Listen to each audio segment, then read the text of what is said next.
النظرة العامة لمرض السكر اتوسعت وزاد عليها نظرة للأنسجة وإيه اللي بيحصل لها بسبب نقص الأكسجين وإزاي ده بيحصل وبيأثر على الجسم.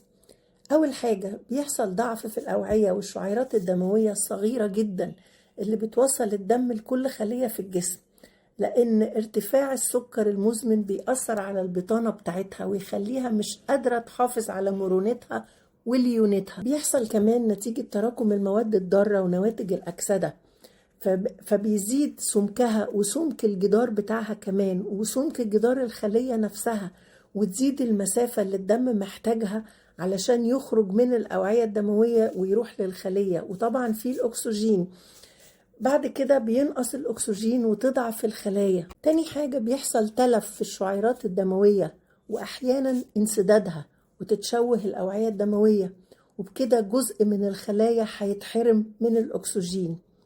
تالت حاجة في مادة أو جزيء غازي بيخرج من بطانة الأوعية الدموية نفسها عند الطلب بتاع الخلايا لزيادة الدم والأكسجين. ده بيوسع الأوعية الدموية وبيزود تدفق الدم ويمنع التجلط داخل الأوعية الدموية وبيحمي الأنسجة وينظم الالتهابات. نقص الأكسجين بيقلل إنتاجه، فالأوعية الدموية ما تستجبش لطلب إنها تتوسع وكمان تزيد الالتهابات. نيجي بقى لأفران الاحتراق اللي موجودة في الخلايا واللي هي مسؤولة عن إنتاج الطاقة اللازمة لكل العمليات الحيوية في الجسم وإنتاج البروتينات اللازمة لعملية البناء، ومسؤولة عن تصنيع الهرمونات. عدم وصول الأكسجين الكافي ليها وتعبها وتأثرها بنقص الأكسجين بيخليها حتى لو في أكسجين كفاية هي مش قادرة تستخدمه بكفاءة علشان تلفها. كمان أي جروح أو التهابات في الجسم بيزود الطلب والحاجة للأكسجين، والخلايا مش بتقدر تستجيب بسبب ضعف توصيل الدم والأكسجين. ده بيزود ويسرع تلف الخلايا ويبتدي بروتوكول في الجسم اسمه الانتحار الخلوي. يعني لو في الأعصاب يحصل تنميل وألم، لو في الجلد الجروح تبقى صعبة الالتئام. بالنسبة للعضلات اللي هي أكبر مستهلك للجلوكوز بعد الأكل، يعني لازمها أكسجين كفاية عشان تقدر تدخل الجلوكوز ده جوه الخلية وتحرقه وتطلع منه طاقة تستعملها في كل عملياتها الحيوية. لما يقل الأكسجين تقل استجابة مستقبلات الإنسولين ويقل الجلوكوز اللي هيدخل جوه الخلية ويتحوش السكر والإنسولين بره الخلية ويدخل الجسم في حالة زيادة مقاومة الجسم للإنسولين. نقص الأكسجين بيغير كيمياء الهرمونات وبيربك منظومة التمثيل الغذائي كله. بيدخل مصطلح جديد سنة 2025 اسمه محور الأكسجين والهرمونات. يعني بالنسبة للبنكرياس احنا عارفين ان خلايا بيتا دي خلايا غنية جدا بالأوعية الدموية. نقص الأكسجين وزيادة الإجهاد التأكسدي بيقلل كفاءة البنكرياس ويقلل إفراز الإنسولين، وده واحد من أهم الأسباب بتاع تطور السكر مع النوع الثاني وعدم استجابته المثالية للعلاج. كمان لما بيحصل نقص للأكسجين الجسم بيعتبر نفسه في حالة تهديد، بتزيد معاها هرمونات زي هرمون الكورتيزون اللي ارتفاعه بيزود السكر وبيزود مقاومة الجسم للإنسولين ومقاومة الخلايا الدهنية للاحتراق، وكمان بيزود تصنيع الدهون داخل الكبد ويحول الدهون لمخازن سلبية بتصنع هرمونات التهابية وتتحول دهون البطن إلى مصنع إفراز هرمونات سامة، وده سبب ارتباط السمنة المركزية بنقص الأكسجين. نقص الأكسجين مش بيسبب مشاكل الجروح بس، ده بيلخبط برمجة الجسم كله من هرمونات لعضلات لكبد لبنكرياس لدهون. الأكسجين بالنسبة للجروح هو المحرك الأساسي للشفاء، وبالأخص القدم السكري هو الإشارة التنظيمية للموضوع كله. احنا عارفين ان الشعيرات الدموية اللي بتوصل الدم للجرح بتكون ضعيفة ولزوجة الدم بتكون عالية وفي نشاط التهابي، والبيئة كلها فقيرة بالأكسجين. يعني الجرح عايش في حالة صعبة ولا قادر يصلح ولا قادر ينظف نفسه.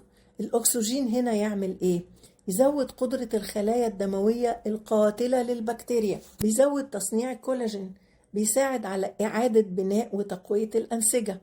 كمان بيرفع معدل مواد تعتبر إشارات بتوجه الخلايا الجذعية اللي جاية من العظام والدورة الدموية مباشرة وبدقة لمكان الجرح.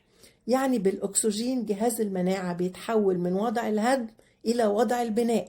الأكسجين مش مجرد غاز نقص جوه الجسم، ده نقص وقود ووظيفة وحماية. الأكسجين دواء، وكل طريقة لتوصيله لها مؤشرات وجرعات وفوائد ومخاطر، والاختيار السليم يعتمد على تقييم سليم جدا للمريض. أنواعه بقى: النوع الأول ده أكسجين عالي الضغط، المريض بيكون جوه حجرة مغلقة ويتنفس أكسجين 100% عند ضغط معين. ده بيرفع ذوبان الأكسجين في البلازما ويزود الأنسجة بالأكسجين، بيحفز تكوين أوعية جديدة ويساعد الخلايا تصلح التلف. بيستخدم عادة مع الجروح العميقة المزمنة والقرح اللي مش بتلتئم بسهولة بعد تنظيف وعلاج أولي مناسب. النوع التاني ده أكسجين عادي تحت ضغط طبيعي عن طريق قناع أو كانيولا بتركيز أعلى من الطبيعي من غير ضغط عالي. بيستخدم مع المريض اللي عنده نقص عام بعد العمليات أو وقت الجسم ما يكون محتاج دعم إضافي بسيط. ده بيرفع مستوى التشبع العام في الجسم ويساعد الأنسجة إنها تشتغل كويس وأحسن. النوع الثالث ده الأكسجين الموضعي على الجرح، ده بيتوصل لمكان الجرح عن طريق جهاز صغير أو ضمادة خاصة، بيستخدم للقرح السطحية أو المتوسطة أو للمرضى اللي مش بينفع معاهم غرف الضغط العالي.